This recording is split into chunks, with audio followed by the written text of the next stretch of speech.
जय श्री महाकाल। दोस्तों, जब महादेव ने तोड़ा हरिराम व्यास जी का अहंकार। हरिराम व्यास जी ओरछा के राजा मधुकर शाक्य के कुलगुरु थे। वो इतने विद्वान थे कि उन्होंने पूरे भारत के विद्वानों को चुनौती दे रखी थी कि किसी में सामर्थ्य हो तो मुझसे शास्त्रार्थ करें। जहां भी जाते वहां के विद्वानों को परास्त करते और उनसे विजय पत्र लिखवाकर अपने संग लेकर चलते थे। ऐसा कहते हैं हरिराम व्यास जी का एक रथ था। उस रथ पर चारों ओर विजय पत्र ही छपे हुए थे। दक्षिण में जीत के आए, पूरब में जीत के आए, पश्चिम में जीत के आए, इस प्रांत में जीते, उस क्षेत्र में जीते। तब किसी ने कहा, व्यास जी आप सर्व विजेतम तब माने जाएंगे जब आप काशी को जीत कर आओगे। हरिराम व्यास जी बोले, ठीक है। रथ मोड़ लिया काशी की ओर। काशी की ओर जैसे ही रथ मोड़ा, वो विद्वान तो थे ही, काशी के पंडितों को जब पता चला कि हरिराम व्यास जी काशी आ रहे हैं, सब ने उनकी महिमा तो सुनी थी। हरिराम व्यास जी तार्किक विद्वान थे, मतलब कैसे भी जीतना है। काशी के जितने विद्वान थे सब काशी विश्वनाथ भगवान के पास गए और कहा, भगवान ये नगरी आपकी है, आप इसके रक्षक हैं, आप इसके स्वामी हैं। अगर यहाँ हरिराम व्यास जी आकर हमें हरा जाते हैं तो हमारी हार नहीं होगी, आपकी हार होगी। कृपा करके ब्राह्मणों की रक्षा हेतु कुछ कीजिए। हरिराम व्यास जी जैसे ही काशी आए, सबसे पहले उनसे मिलने एक दीनहीन ब्राह्मण का रूप धारण करके महादेव गए। दीनहीन ब्राह्मण का रूप धारण किया और हरिराम व्यास जी के शिष्यों से जाकर कहा, हरिराम व्यास जी से कहिए हमें उनसे मिलना है। भले ही दीनहीन ब्राह्मण बनकर गए, पर ललाट पर तेज बता रहा था कि अति विद्वान होगा कोई। हरिराम व्यास जी ने कहा, बुलाइए भीतर, कोई शास्त्रार्थ करने आया है। महादेव दीनहीन ब्राह्मण का रूप धारण करके भीतर गए और दंडवत प्रणाम किया।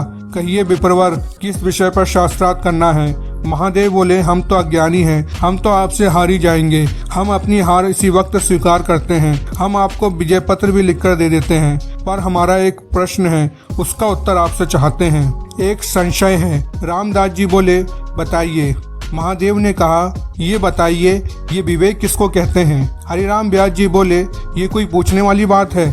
ये बच्चों वाला प्रश्न मुझसे क्यों कर रहे हो? महादेव जी बोले, बताइए तो सही, बच्चों वाले प्रश्न का ही उत्तर दे दीजिए। विवेक किसे कहते हैं? हरिराम व्यास जी बोले, सही गलत की पहचान को विवेक कहते हैं। सद और असत का ज्ञान जिसको हो जाए उस व्यक्ति को विवेकी कहा जाता है। हरिराम जी व्यास जी का उत्तर सुनकर महादेव जी प्रसन्न हो गए। व्यास जी बोले, मुस्कुरा क्यों रहे हैं, आगे बताइए। महादेव जी बोले, मैं यही जानना चाहता हूँ, सद और असत का ज्ञान जब विवेक है तो क्या ये विवेक आपको हो गया? क्या आप उस विवेक से युक्त हो गए? व्यास जी तो तिलमिला गए। ये कैसी बातें कर रहे हो मुझसे? आप ज्ञानी क्यों बने हो? आपने अध्ययन, विद्या अध्ययन, गुरु सेवा और ज्ञान केवल इसलिए लिया कि आप ब्राह्मणों को जा जाकर हराया करो, यही विवेक है आपका?